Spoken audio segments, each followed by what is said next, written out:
Hello.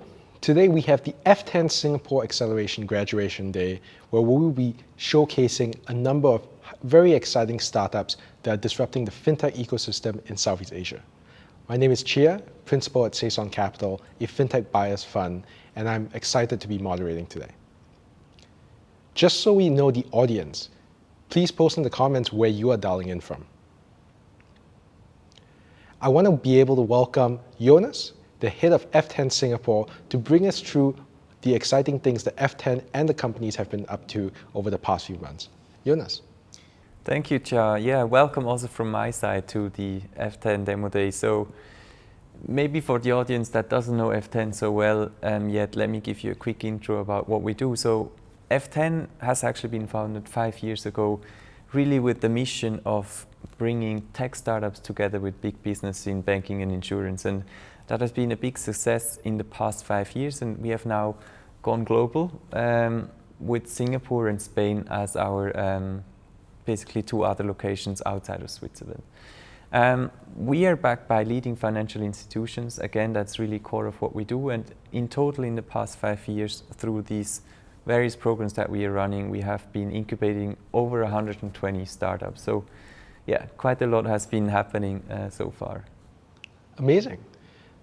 We'd love to understand a little bit more about what you have seen about the ecosystem and some of your opinions on where the ecosystem has been over the past year and where it's going.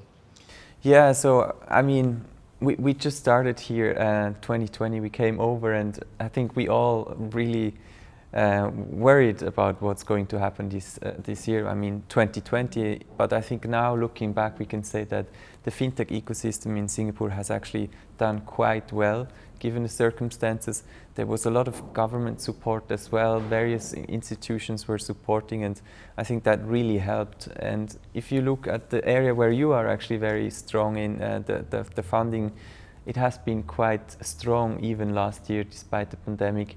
And yeah, I think also this year we see even more money flowing into fintech, and yeah, it's actually your area. How do you see it? Yeah, I think that's a great observation. Fintech has certainly remained extremely resilient throughout 2020, and we've seen a huge trend emphasizing on fintech, emphasizing on embedded finance. And actually, I take a lot of calls in the past few weeks and months of growth stage funds all across the world who are setting up shop for the first time, doing their first few investments in Southeast Asia. So I think F10 has positioned itself very well for the fintech ecosystem and what's to come. Cool, good to hear. So we'll be going through these companies in more detail as the mentors and the startups themselves will present.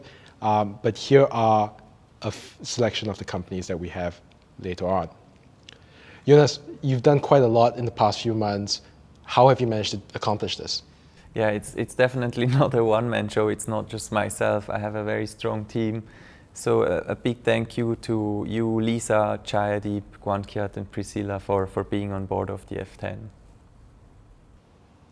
So you've also been able to plug in quite a fair bit with a number of financial institutions and organizations in the ecosystem. Can you help us understand that a little bit more?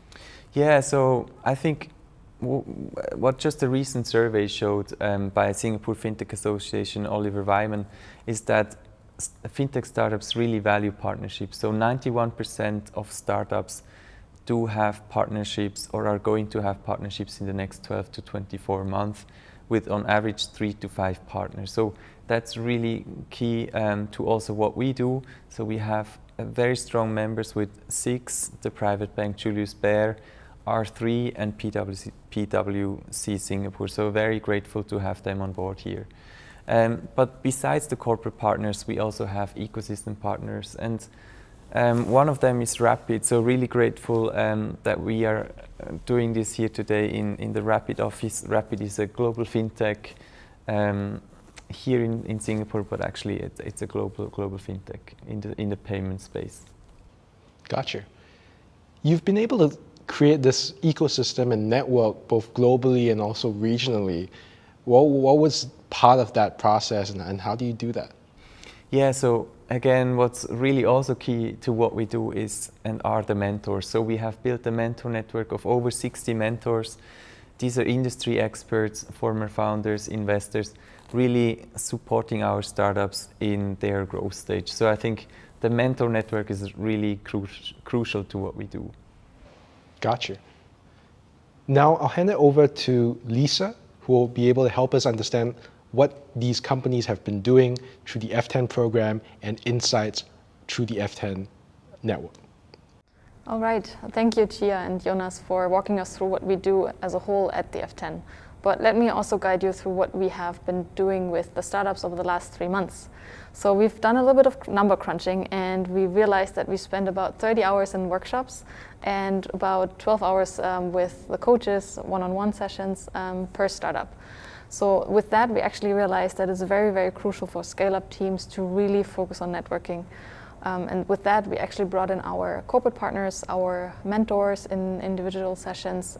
We also presented the teams to each other. So obviously they also identified certain overlaps where they could potentially support each other, maybe even collaborate in the future, who knows. And we definitely reduced the hours of input sessions where we brought the whole core together in workshops. Nevertheless, we did focus on 3 main streams in the program. So we realized that definitely business development is an overarching theme for all of them. So Masterclass 1 back in December was really focused on bringing them together, sharing a little bit of their experiences with doing business here in Singapore and respectively Southeast Asia, to also learn from the hurdles that all of them went through. And we also invited some of our alumni or befriended fintech teams here in Singapore to kind of share their experience with our cohort. So we invited Merkle Science and Tukitaki, for example, to kind of give a little bit of an overview of what they have been through and what they kind of pass on to our current cohort in the acceleration program. Then at the same time, we also realized, obviously, while you're speaking to additional clients, you need to be aware of what do you do internally. You also need to be prepared to onboard additional clients, which means the scaling of your organization as well as processes was something that we needed to address in the second masterclass in January. And finally, we really wanted to give the team a big shout out to prepare this amazing graduation day with us, preparing those great pitches that you will see later on. We are super proud that we can present them to the whole ecosystem now. So thank you everyone for joining us today, meeting with the teams. So please do stay on after the pitches to speak to the founders directly as well. And with that, obviously the journey is not over for the startups and hopefully not with us either. So we will definitely stay on board and support the teams wherever necessary and wherever applicable. So we are very excited to be part of their journey, not only for the last 3 months, but hopefully even longer beyond that. So with that, back to Tia. Thank you, Lisa, for the insight into what the startups have gone through the F10 Acceleration program. I now want to hand it over to Jayadeep, who will be moderating an interesting panel discussion about capital fundraising for deep tech fintechs. Hi, I'm Jaideep, delighted to host this panel on behalf of F10. Today we are going to cover a very interesting topic that's been close to my heart really all of my career, involving commercialization of deep techs, both from an early stage as well as they make progress in their journey. As we all know, commercialization involves requirement of capital at various stages, and funding remains an interesting area to be able to have the startup succeed. How does really a deep tech startup go about scaling this journey, and how do they cross these barriers to really be prepared for the life after COVID? To help us answer this, I have a very qualified panel. So welcome everyone, and thank you so much for being part of the panel. Thank you very much.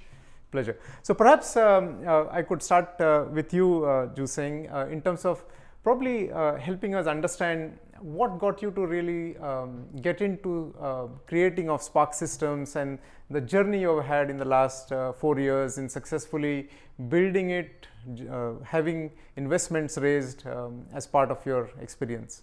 Well, Spark is my third company, and the real sort of confrontation with the pain point occurred in the first company that I built, GK Gold Financial Services. It was the derivative trading arm of one of Singapore's largest equity brokers. In the FX space, I spent 15 years there, and this was way back in '98, and I spent 15 years there. We built GK up into the largest forex trading operation in Asia outside of Japan. We traded probably $8 billion to $10 billion a day, and on that we earned a revenue of 30 million US. We paid 40% of that away to transaction costs on platforms like Reuters, Bloomberg, 360T, which is a Deutsche Börse platform. That actually underscored the real problem in industry. Platforms were largely old, most of them built in 2005-ish. They were not very stable and very expensive to use. So the pain point was crystal clear at that point, that the market needed a new platform, hence Spark was created. And this was in 2016, was it? Yes, that's right. Wow. Idea conceptualized in April of 2016. We were grant recipients of MAS. The grant came through after a very thorough presentation of our concept and business plans in September of 2016. And funding was all kind of Series A, all done by January of 2017. So we've been building since then. Wow, and I hear congratulations are in order for latest round of funds that you have raised as well. Thank you very much. That's the second part of our B round. Our A round was a pure go-to-market, meaning we brought in money to build a platform, hire the team, etc. And once everything was built, the second funding was a go-to-market. So in the second round of funding, really the selection criteria was tier 1 FX banks who could help us with their network. So we had Goldman Sachs join us in late 2017, and then Citibank and HSBC, together with a regional bank, OSK, which is Malaysia-based, come in this latest round in May. So all the Series B investors really are here to help us go to market. That's fantastic to know. So it's amazing to see the amount of support you've had from banks and corporates in this entire process as well. Yes, I'm very relieved for that, and actually it underscores this new economy. I mean, I look back and think maybe 2-3 decades ago, if any individual wanted to become an entrepreneur, you quit your work, your salary goes to nil, you reach into your life savings and you try to build whatever it is you want to build. But today, the climate is so different, right? Yes, you quit your full-time job, salary goes to nil, but only until you are able to get funding. Most investors will be prepared to let an entrepreneur earn some portion of his old salary, maybe 50%, maybe take a haircut of 30%. Most investors are reasonable to allow that. And the whole ecosystem is now so refined that someone strong in finance can come and join you as a CFO, someone strong in tech can come and join you as CTO. Actually, every member of the core team brings in their specific skill sets, and that helps sort of complete the skill sets needed for the company. Funding comes from those who are sort of sanguine about the prospects of this team solving this particular problem, and it's a lovely mixture that would have been very, very hard to put together. From an SG Innovate perspective, I guess what would be your core focus areas and how do you help support some of the early stage founders from your side as an investor? Sure, very happy to take that. So SG Innovate, we are a deep tech investor, like you rightly pointed out, backed by the Singapore government. We focus on startups that work all the way from seed all the way up to Series B, and we take them through the entire process. So it's not just about giving them finances, and to your point as well, it's also about helping the startup, get all the resources required to be successful.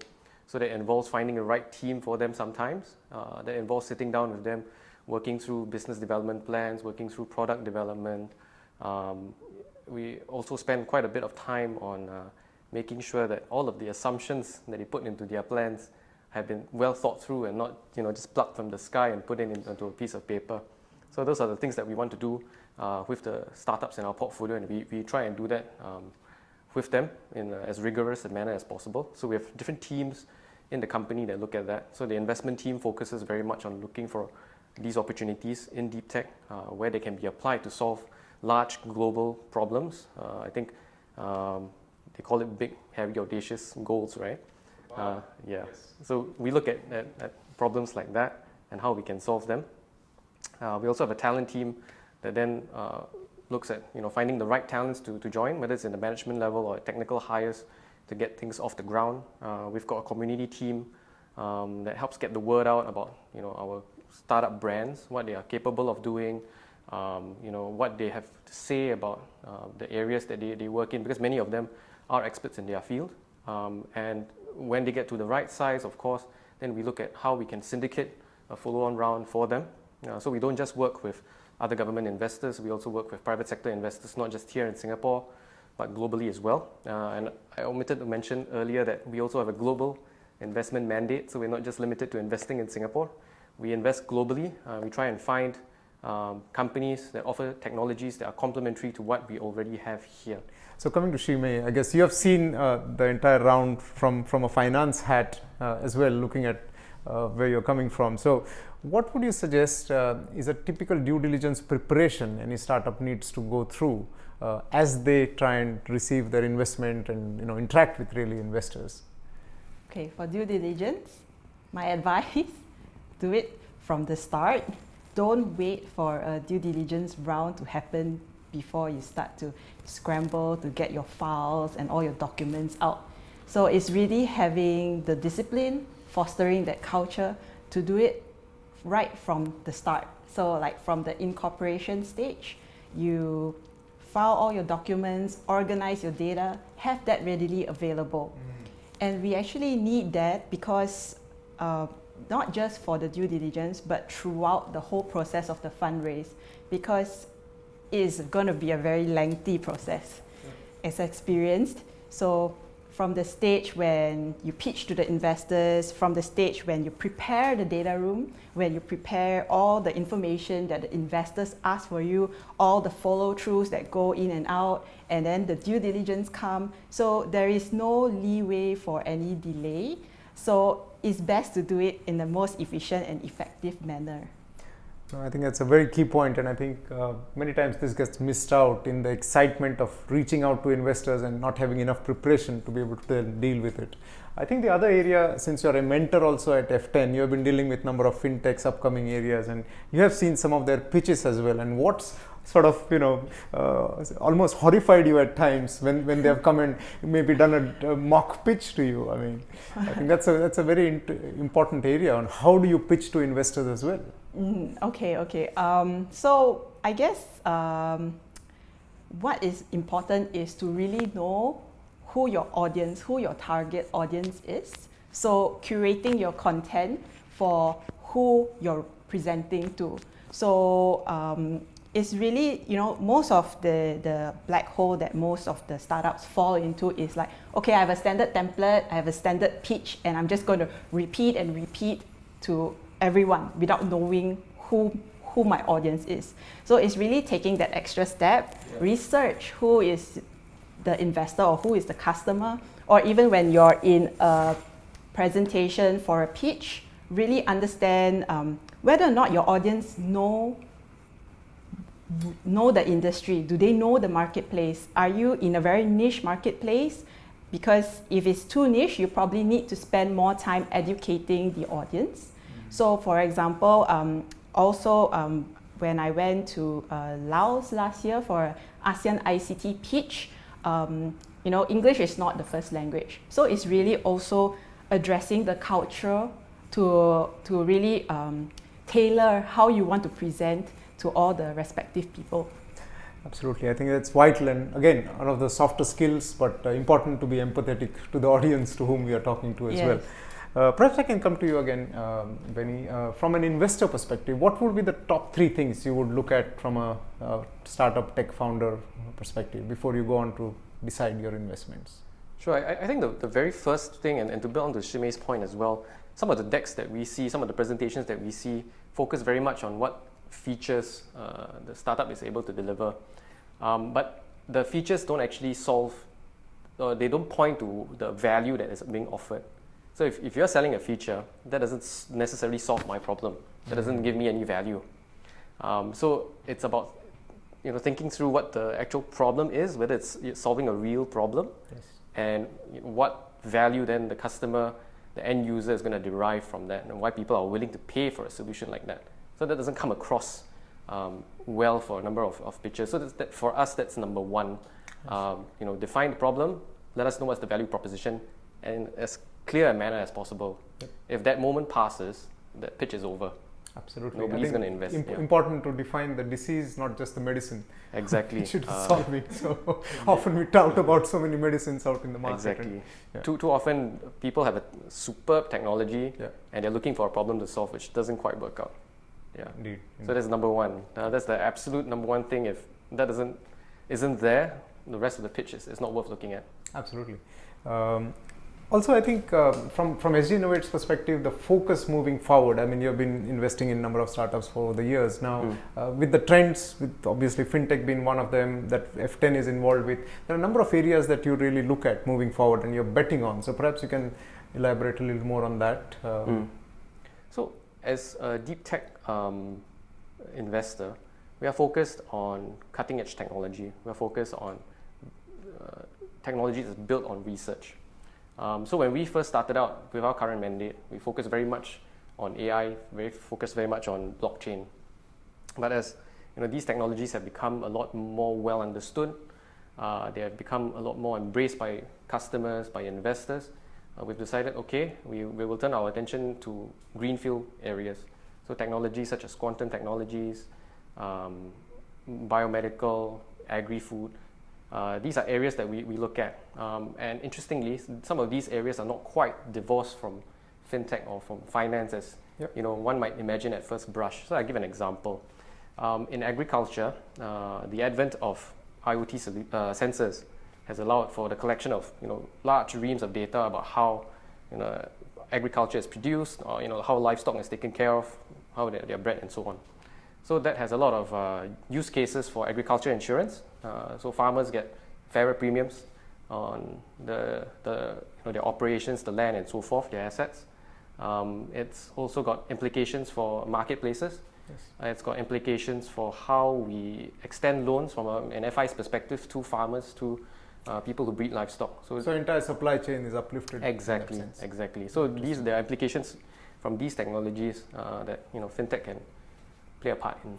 What would you think are additional ecosystems that are required beyond just the investor and a startup network, so such as maybe accelerators, mentors, who can really help startups out there to then solve the right problem, scale, raise investments? Would you think these are additional ecosystems are of value from what you have seen in your experience? Absolutely. I think the concept of a sort of a conveyor belt where a young company or founders of a young company first start, you need help along the way and different kinds of help, right? Initially, mentors are very important.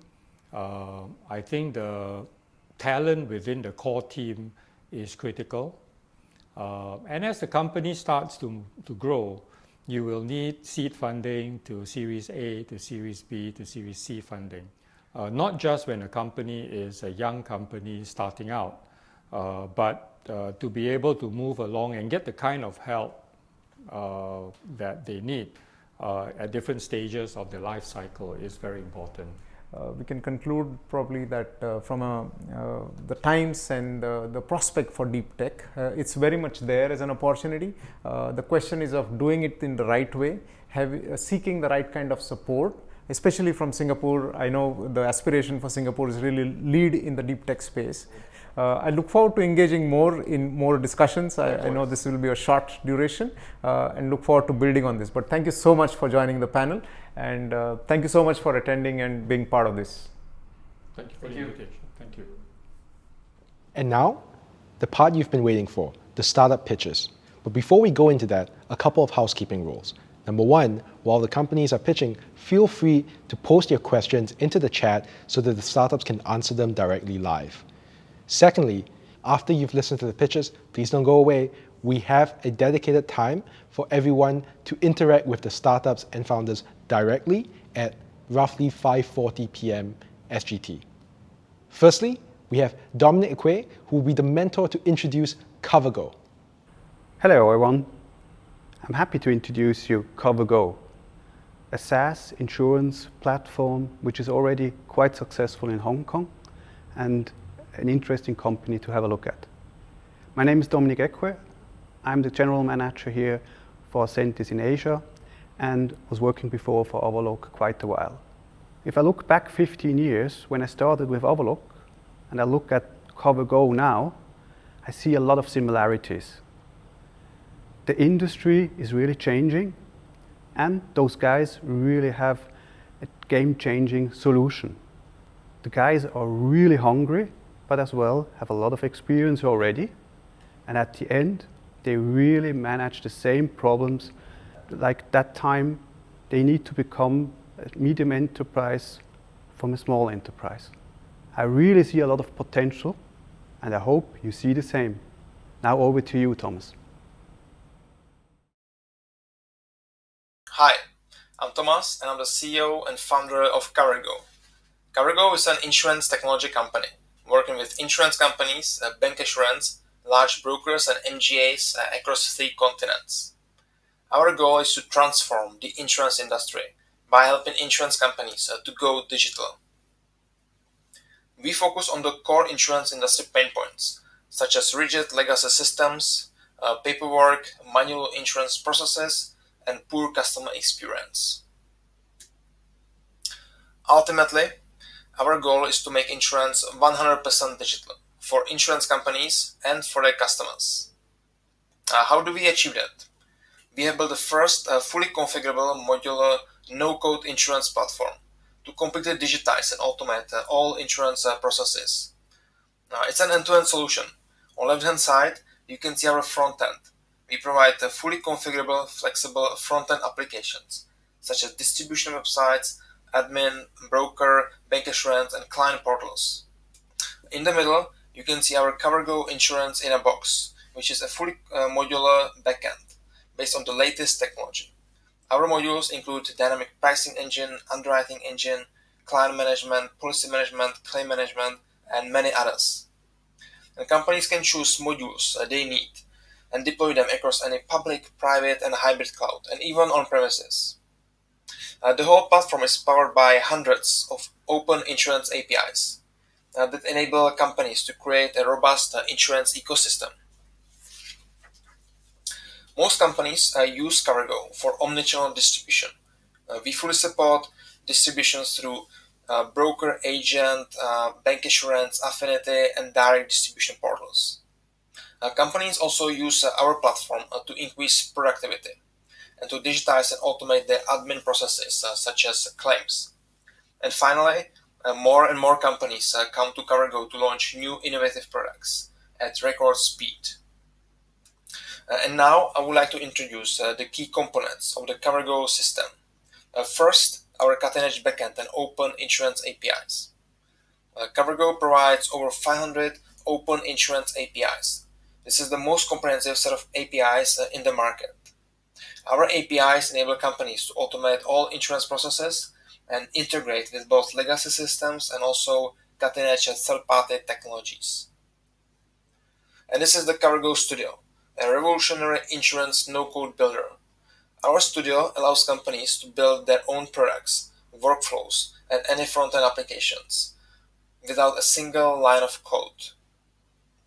CoverGo supports all product lines, but the key focus is on health insurance, both individual and group health insurance.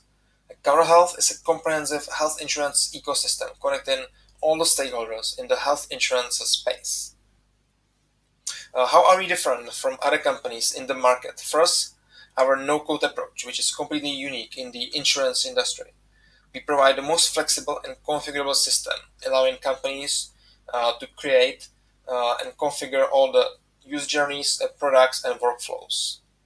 Modularity allows companies to add or remove modules, products, and channels as their needs change over time. Over 500 APIs enable full connectivity and automation for our clients. And finally, a flexible deployment across any cloud provides maximum flexibility and control and security to insurance companies.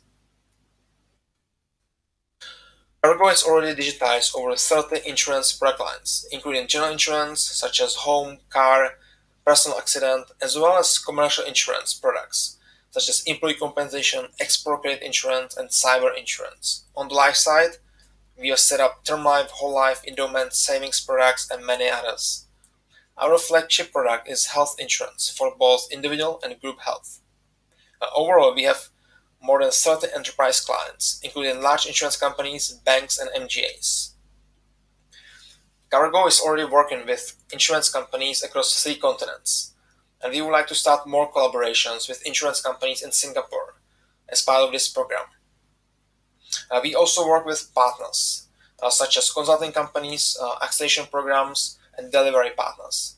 And we would like to start more partnerships as part of this program. We are Cargo, and we help you become a digital insurer of tomorrow. You can see my contact details. Please reach out. Thank you very much. Great pitch from the CoverGo team. We now have Jayadeep, who will be the coach to introduce SignZ. Hi, I'm Jaideep, coach at F10 Singapore here. Delighted to introduce the next startup, SignZ. This is one of the most exciting RegTechs that we have here in the cohort. In my experience working across UK and Asia here, working with financial institutions, one of the biggest frustrations is about how quickly can you onboard customers without compromising anything on the risk and compliance side. While there are a number of solutions that have tried to solve this problem, I think the real moment of truth is how many of these are getting implemented, are they going live in production, and are they really able to deal with the variations that come across in every geography in this space. So delighted to introduce SignZ. They've had tremendous success in the last 5 years that they have established themselves with support of fantastic investors like Kalari, MasterCard, and now even Vertex Ventures here. Over 100 customers, more than 100 people strong business, very good success in US, Middle East, and India, and they're now waiting to unleash here in APAC. So I'll hand it over to Arslan, who heads the business, and look forward to your interacting with them to find out more. Thank you. Hi, I'm Arslan Khan, the Director for Global Business at SignZ. It's an honor to represent SignZ in the F10 Accelerator program. At SignZ, our mission is to make onboarding and compliance as seamless as we see payments today. We realize that though banking products were going digital, the access to these products is still very physical. Let me give you an example. When you order a product from an e-commerce website, the entire experience is digital, while the product that's delivered to you is physical. Unfortunately, that's not the case with financial products. We're exactly trying to solve this anomaly through our digital onboarding solutions, which includes multiple processes like identity verification, business verification, data collection, risk assessment, to name a few. We try to automate as much as possible and enable the use of AI to reduce human decisioning. Over the course of our journey, we've been awarded and recognized by tech giants including Google, Facebook, Amazon, as well as various regulatory bodies across the globe. Currently, our platform processes more than 1 million onboardings a month, helping 140 plus financial institutions onboard their customers at least 5 times faster. Today, we're a half a decade old RegTech company with over 150 employees spread across our offices in India, UAE, and the US. Our founders bring in 25 plus years of combined experience in fraud solutions, cognitive learning models, and cyber law. We are a well-funded organization and have been profitable since our inception. We are backed by some great investors who have invested in our vision to build a digital trust infrastructure for banks and financial institutions. Financial institutions across the globe spend millions of dollars on KYC each year. Expensive development costs, integrations with multiple solutions drive the cost higher. Not to mention, the time taken to onboard a customer or a business ranges from days to weeks. The manual and painstaking process that they have to go through to get access to the financial product leads to a higher dropout rate. We completely automate onboarding and underwriting processes end to end just in a matter of few weeks. Our integrations with multiple data aggregators make us a one-stop shop solution for all your onboarding needs. This helps financial institutions with enhanced due diligence while ensuring a frictionless and a hassle-free onboarding experience for their customers. We do this by leveraging our no-code AI engine, Nebula, which is currently the world's only auto machine learning platform for financial services. Our vision is to enable financial institutions to leverage the power of artificial intelligence and machine learning without the time or expertise that is currently required. Our platform is built on microservices architecture, which enables us and our APIs to seamlessly integrate with any legacy or new age systems to transfer data to and fro. It's device agnostic, which means it works seamlessly across a wide array of devices. The solution can easily integrate with any core banking platforms and become an inherent part of your onboarding workflows. Our fully compliant digital onboarding solutions are cloud native, but they can also be deployed on client premises. We maintain a very high standard of encryption, security, and data privacy. We know what's important to you and to your customers. In APAC, we work with some of the largest retail and investment banks in India. We are aggressively focusing on APAC for our expansion and are in advanced conversation with many banks, fintechs, and payment services companies. Our laser-focused strategy for the region will help us increase the traction in APAC, while driving multiple activities through direct sales, channel partnership, and marketing to help financial institutions with our core value proposition. We are in the process of revolutionizing digital onboarding for financial institutions across the globe. Thank you so much. Thank you, Sainzi. And we now have Faisal Abdul Karim, who will be the mentor to introduce APX. Hi, I'm Faisal, and I'm a risk director who's been enabling businesses for over 13 years in compliance, consulting, and financial services.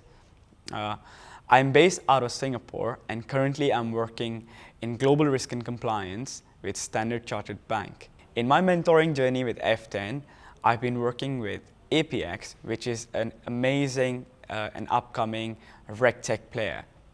APX makes it extremely simple to comply and brings together technology, business, and compliance into their solution.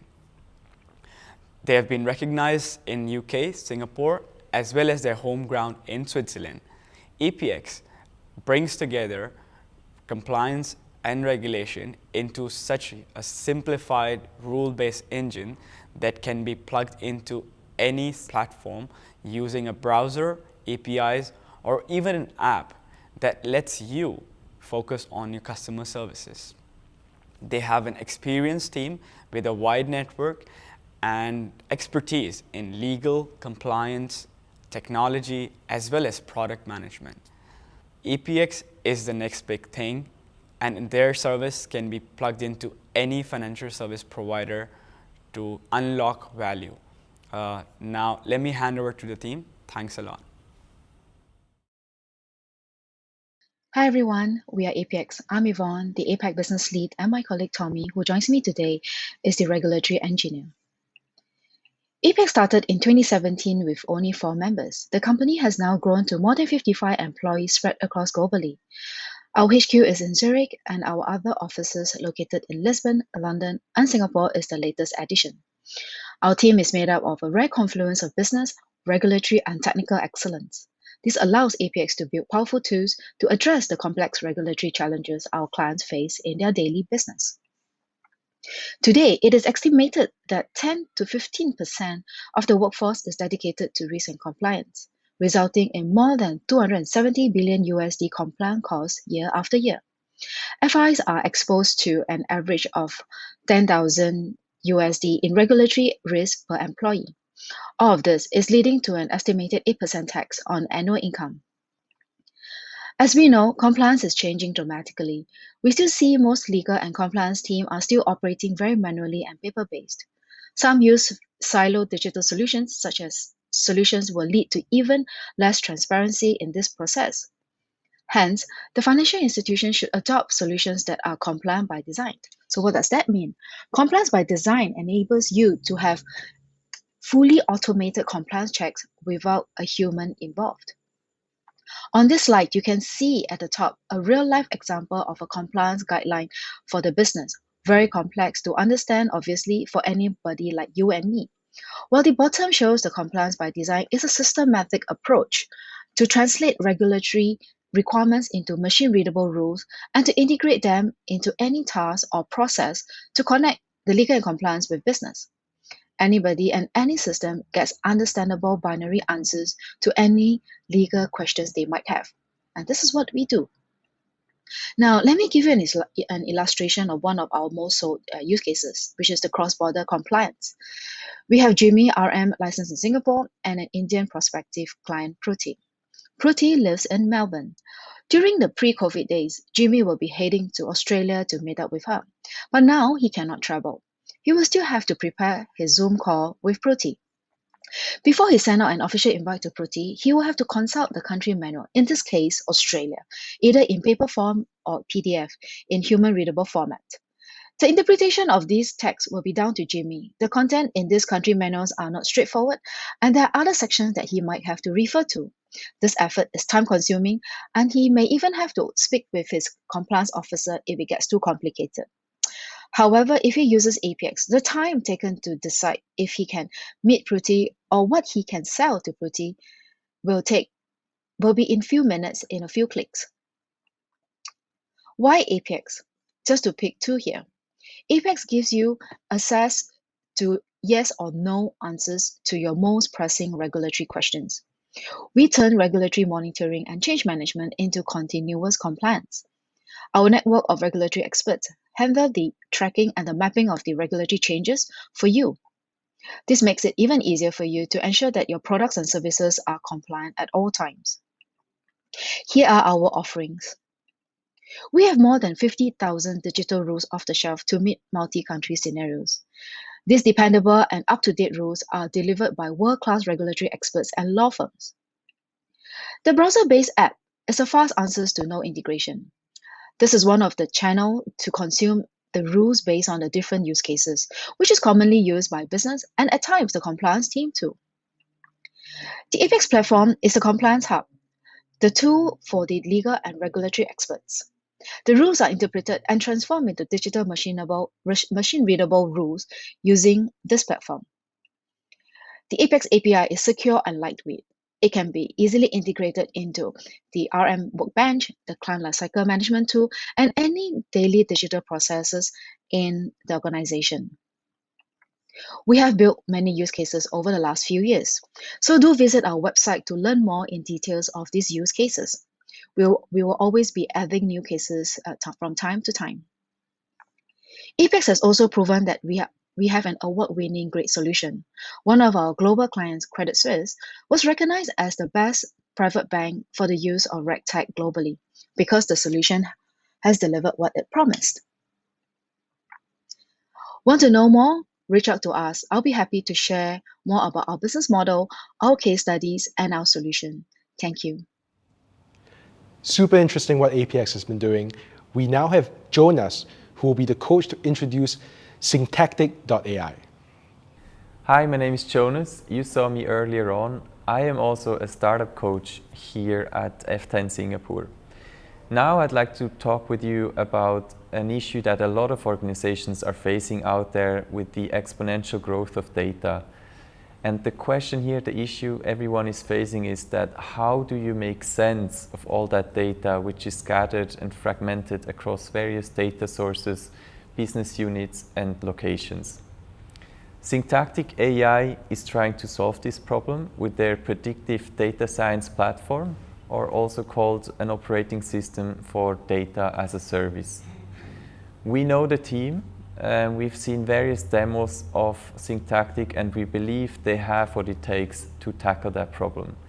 More importantly, I believe that Chetan has a team around him which really is thriving and is going to make this happen. All the best to the whole team, Syntactic AI. Now the floor is yours. Hello, everybody. My name is Chetan. I'm the co-founder and CEO of Syntactic AI. There is so much of data out there, but knowing everything is useless. But knowing the right thing at the right time makes a lot of difference. Today, we do not react. We preempt things and solve the problem before even it occurs. Hence, prediction becomes one of the very, very key element in every business standpoint. But ladies and gentlemen, I would like to differ here by saying prediction is not everything, but predicting accurately is everything. We all know we live in a data economy today.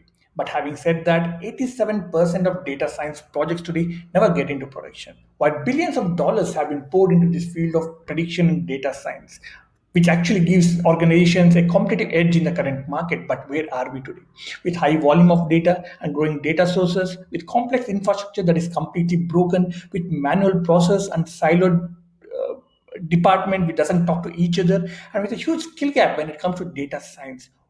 There's no easy way of doing it. Hence, at Syntactic AI, we want to empower every business to bring in data-driven decision making across the organization by enabling them to derive solutions that is faster, accurate, and scalable. Hence, we're building one end-to-end data platform where organization can just come connect the raw data and deploy off-the-shelf models and start deriving solutions. Our platform doesn't require any kind of data engineering, data preparation, or pre-processing required. We directly connect to raw data and using neural network handle the entire data science process and derive solutions that is faster and accurate. Today, as a platform, we focus on mainly two verticals, that is retail and financial services, and focusing on some of the very important, most sought use cases that becomes a framework of challenges for every business today. Let me walk you through one of the case study of our favorite customer, Grant Thornton. Grant Thornton is one of the oldest and the leading accounting and financial software solution company that work with various companies ranging from startups to enterprises. With using syntactic platform, Grant Thornton was able to bring across data from more than 50 plus payment solutions and set up the entire data infrastructure. And also using the structured data derived from the platform, they were able to build matching and unmatching model that helped them to get the entire data cataloging out of the platform and build a payment reconciliation solution that increase the overall operational efficiency of the accounting team by 70%. With Reckitt Benckiser, which is one of the leading fast-moving consumer goods company, which is parent brand of Dettol and Lysol. By using syntactic platform, they were able to derive demand forecasting solution on online sales on Amazon, Walmart, and Target. What would we do differently to them? A 1% increase when it comes to demand forecasting accuracy makes a lot of business impact. Using syntactic platform, they were able to get 8% increase demand forecasting accuracy. Not only that, we were able to deploy these models into production at a 50% faster rate using our ML Ops framework. With Loans and which is one India's fastest growing microfinance company, which offers loans to individuals to buy automobiles or increase the fleet as well. So one of the biggest challenge Loans and had was in terms of their highest default rates. By using syntactic platform, we were not only able to set up the entire data infrastructure, we were also able to build the credit worthiness model to them, which actually helped them to reduce the entire loan disbursement process that was earlier taking 8 days to 10 days to 2 days using our solution. To get better prediction, you need better data quality, and that's exactly what we are striving hard at Syntactic AI for. With our built-in best-in-class data ingestion framework, we do not only get data from unstructured sources, but also from real-time data sources as well. And using the platform capability to aggregate the data at lightning speed in the memory, the platform identifies the right model that is required for any particular use case. Hence, our accuracy when it comes to prediction is generally in the range of 80 to 90%. And we also offer the flexibility to our customers to bring the data from anywhere they want, be it cloud infrastructure or even on-premise, and deploy it anywhere they want using a hybrid multi-cloud, breaking the entire vendor locking system out there.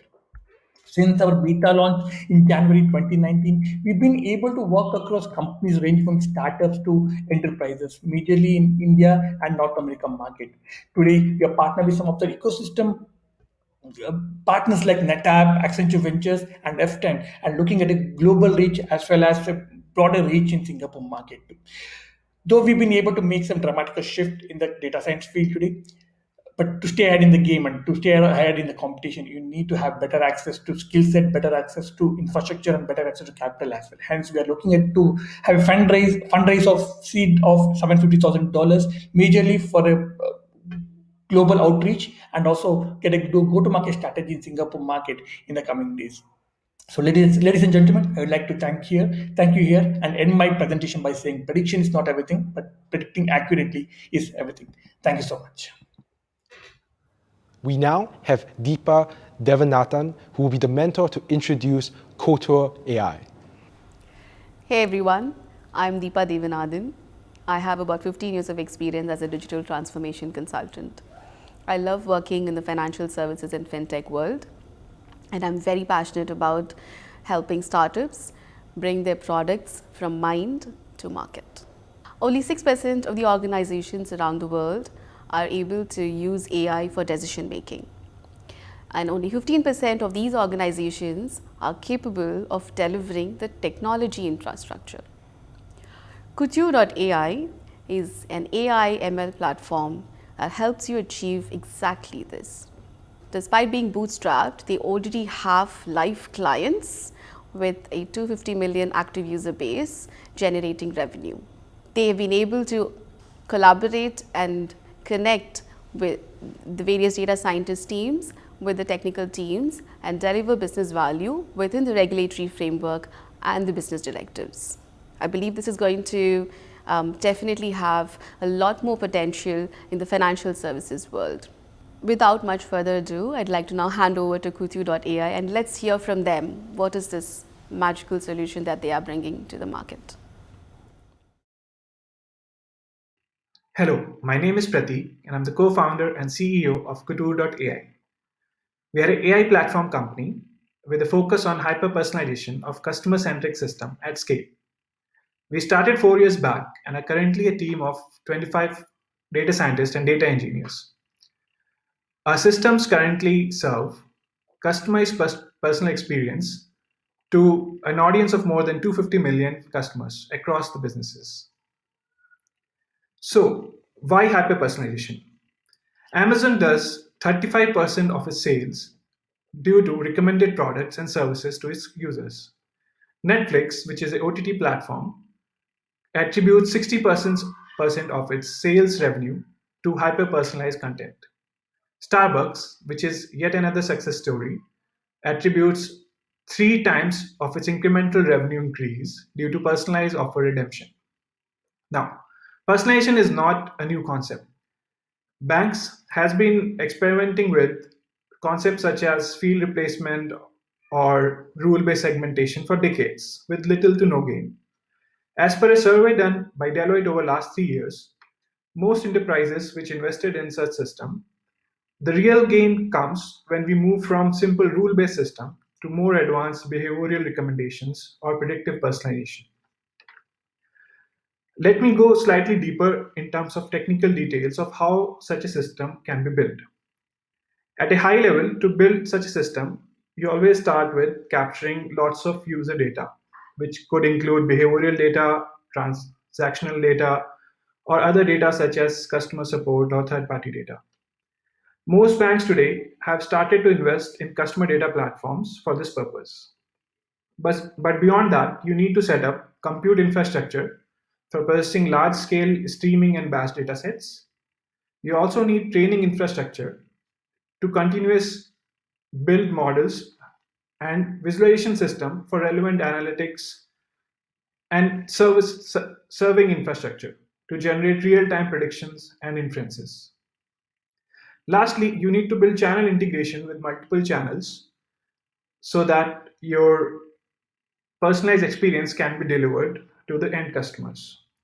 You also need a feedback loop to ensure your systems are constantly learning and evolving as your customers behave. The real challenge, other than the modeling aspect of data science, is obviously the operationalization of this huge setup.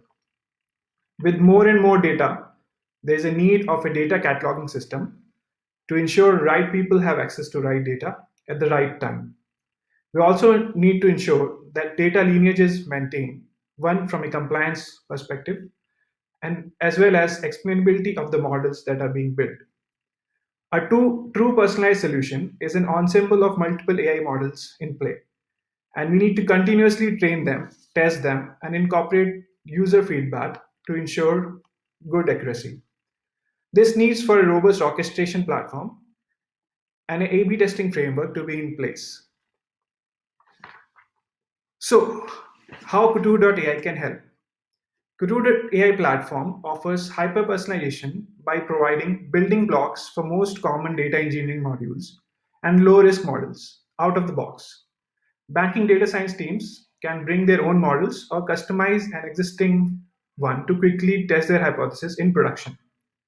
We have deep integrations with most relevant AI frameworks such as TensorFlow, PyTorch, DAS, and also support distributed systems like Apache Spark. We also provide managed service offering to help our customers to scale their AI infrastructure by providing support for most open source tools across the landscape. Kutu.ai is your partner in guaranteed AI success. We help enterprises in setting up a robust data governance practice and ensure quick time to market by setting up automation using the latest MLOps and orchestration processes. Our customers span across multiple domains and have seen gain across KPIs such as average revenue per user, CTR rates, and conversions. Our typical time to production is 7 months. We follow an agile approach in our deployments, with results showing up as soon as a quarter. We are glad to be here today. Thanks for your time. Please reach out to us at sales@kutu.ai or in the hop-in rooms, and we'll be happy to answer your questions. Thank you. Amazing. We now have Jacqueline Lee, who will be the mentor to introduce Propine. I'm Jacqueline. My areas of expertise are special situations, M&A, capital market structured finance, and alternative investments. I'm very excited about this absolute gem of a company, Propine. Propine is the first independent, fully licensed digital asset custody services provider. I'm particularly impressed by the founding leadership duo, Tuhina and Liang Zhen. They each hold first-rate professional track record, and together with their team of 7, they form an interconnect of best-in-class subject matter expertise ranging across engineering, technology, capital markets, banking, and investments, combined with savvy monetization enterprise founded on a bedrock of diligent due diligence. Propine is lean, agile, revenue generating, and have shown through their business conduct of stalwart integrity. They are top of their game. Propine's cleverly bespoke enterprise solutions position them at the forefront in fintech innovation, well-paced in the paradigm shift that is surging through global financial systems architectures. In Q1 2021, we evidenced Propine going live with their groundbreaking institutional level fixed income solutions for their corporate clients. It is my pleasure now to hand you over to the brilliant founder of Propine, Tuhina Singh. Hi, I'm Tuhina, CEO and co-founder of Propine, an MAS-regulated tokenization and custody service provider for digital assets. There has been considerable uncertainty in the past as to how security tokens should be considered within the law. Today, there are clear signs that traditional market infrastructure is adapting to token economy. Large institutions like HSBC, World Bank, NASDAQ, DBS, Standard Chartered, and many more are embracing the new reality that capital markets are on a steady march to be fully tokenized. However, there are 3 key reasons why the industry is still a couple of years away from mass adoption. First, security tokens are regulated through full scope of security regulations. Hence, many of the purported advantages of this asset class are significantly diminished if the infrastructure providing these services is not regulated and compliant. Secondly, most of the solutions available in the market have been focused on only first part of the value chain, issuance. And finally, the largest risk faced by the industry comes from regulatory side. Addressing these concerns has meant involvement of a variety of factors: governments, central banks, and private companies. At Propine, we're inspired by the moonshot ambition to reshape financial services. Propine is reinventing capital markets to make it more accessible and efficient using blockchain technology. We worked with Monetary Authority of Singapore to become the first licensed custodian for digital assets in the world.